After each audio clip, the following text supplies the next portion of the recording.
What's up Fern Family, I hope you're doing well. In this week's video I'll be trying a new style of aquascape, which I hope you'll enjoy as much as I do.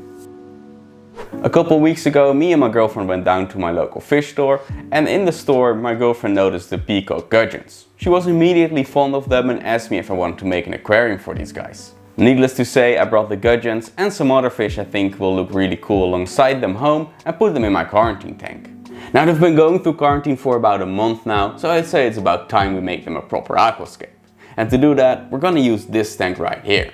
However, it didn't start out looking like this. If we have to constantly keep buying new materials for all of these setups, this hobby will become very expensive very fast. And I like to save some money. And one of the best ways to save some money within this hobby is to keep an eye out for cheap tanks. I managed to get these two 54-liter aquariums for free. And the reason why they were free is that they both have cracks in the bottom panel. Luckily, I do have some scrap glass laying around that we can use to replace the broken panels. First, I had to disassemble the tanks. This is quite easy. Just make sure you have a really sharp knife and you can cut straight through the silicone. Once separated, I went back to scrape off all the silicone residue and clean the glass. Next, I took some measurements from the broken plane of glass and transferred these to the new piece. I use the glass cutting tool to score a line and then snap off the excess.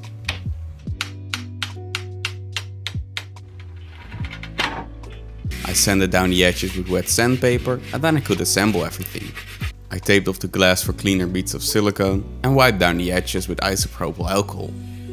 Using aquarium safe silicone, I then went around all the edges and pressed the piece together.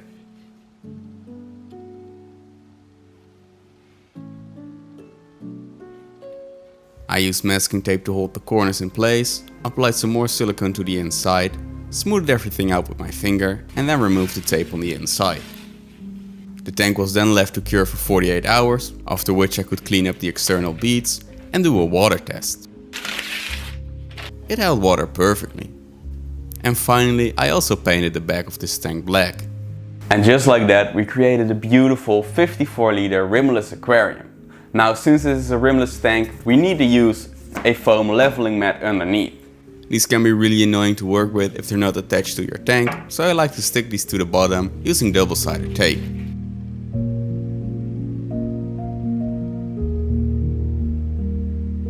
Next, it's time to start building the hardscape. For this one, I chose to go with aged mangrove wood. I'll be using these to create a structure that will stick up and out of the water, allowing me to use terrestrial plants later on. I also had a few of these pagoda stones laying around I thought would be perfect for this one. While building this, I tried to keep an open void space behind the hardscape where I can hide a filter later on. Eventually, I came up with this design. I removed everything from the tank and dropped in a piece of corrugated plastic. This will help distribute the weight of the hardscape. Next, I rebuilt the structure and began attaching everything together using the paper towel and superglue method.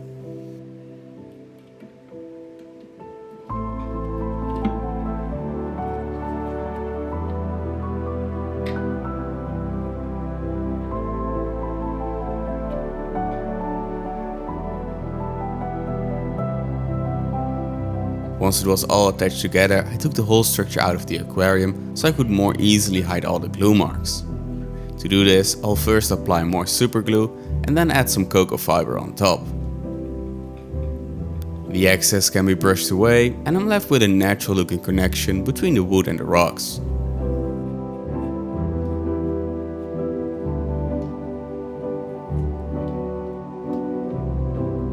Now what we just created is a cohesive piece of hardscape that doesn't only look really cool, but because it's one solid piece, it's much easier to clean this, and because it has a lot of branches that reach up over the top of the tank, it will also be the perfect home to house some riparium plants. However, wood and stones alone don't make a cool looking aquarium, so let's add some substrate. For substrate, I'll be using standard gravel mixed with 2 types of aqua soil.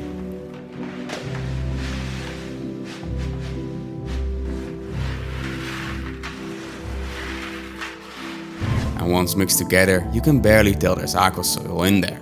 Now, second thought, I'm a bit afraid that the corrugated plastic might cause some problems long term, so I'm gonna swap it out for some acrylic. It's a bit too big as is, so we're gonna have to cut it to size.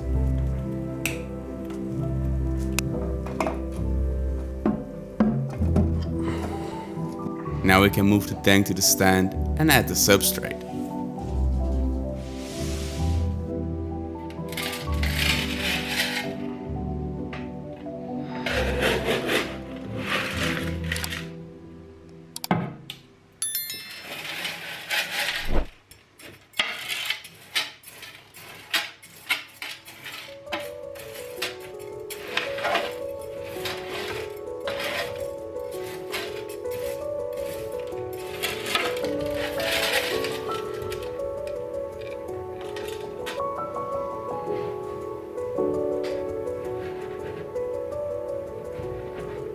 Next, it's time to add the first plant.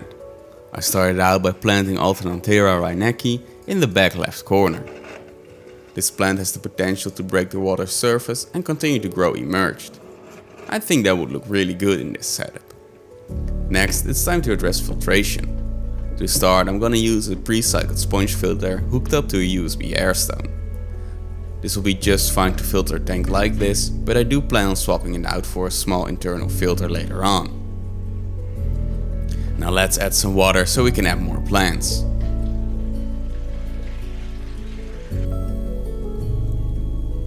Next, I also added a mixture of Cryptocorini Wenti green and Wenti brown.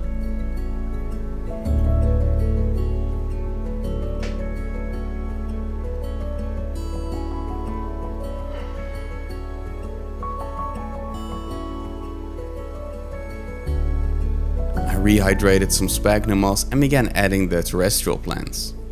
First, I added some Opiopogon japonica. I followed this by adding some really small Syngonium white butterflies. These will grow much larger over time. All the plants thus far have their roots nestled between cracks in the hardscape. But for this rabbit's foot fern I have another plan. I wrapped its roots in sphagnum moss and tied it to the wood using fishing line. And while attaching it, I also added some more sphagnum moss to the front of the wood.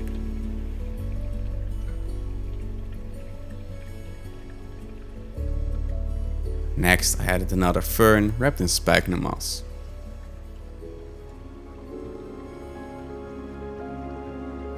I thought it would also be really cool if the sphagnum moss would be overgrown with java moss. I don't have much to work with right now, so it's gonna take quite some time.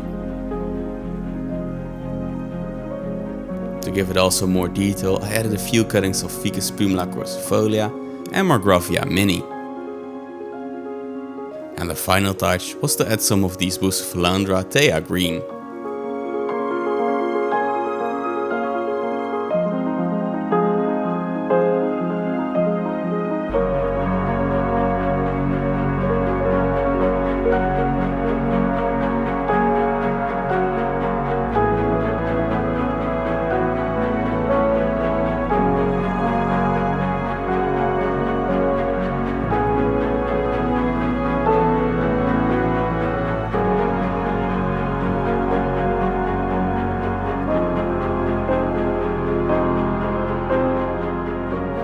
So we're now a couple of days later and I really love how this tank is turning out. That said, I do feel like it's still missing something, but I can't really figure out what it is. So let's call my buddy Alex from World of Wation to see what he thinks. Hey, what's up, man? How are you doing, man? Good, how are you? I'm doing fine, man. I'm working on a new tank and I need your help real quick, man. We got the natural aesthetic going on. We got some cool plants up here, some submerged plants, but still, it is missing something, man. Dude, honestly, I think that looks really cool. I think, personally, I would just add some botanicals or like leaf litter or something. Yeah, of course. We double down on the natural aesthetic. Yeah, I think that would look really cool, man. Thank you so much. Hey, no worries. Let me know how it goes. Yeah, I'll definitely do that. So, let's prepare some botanicals.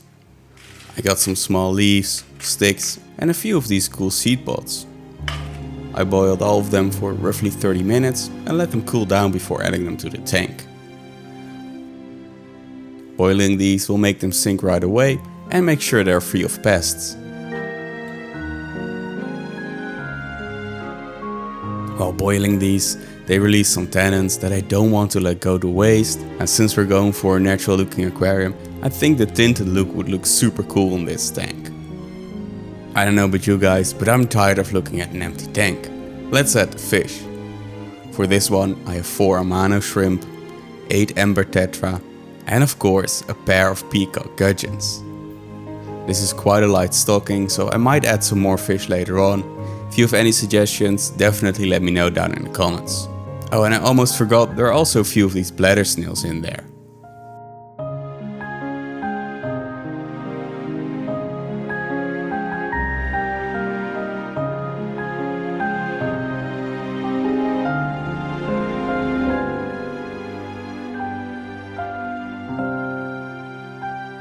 And there you have it, the Blackwater Peacock Gudgeon Aquarium with Riparium plant growth. I absolutely love how this one turned out, even though it has a ton of growing in to do. But I'm curious what you think. Let me know in the comments. And if you're hungry for more aquascape content, I recommend you watch this video next to see me build an aquarium for my ropefish. I'll see you there.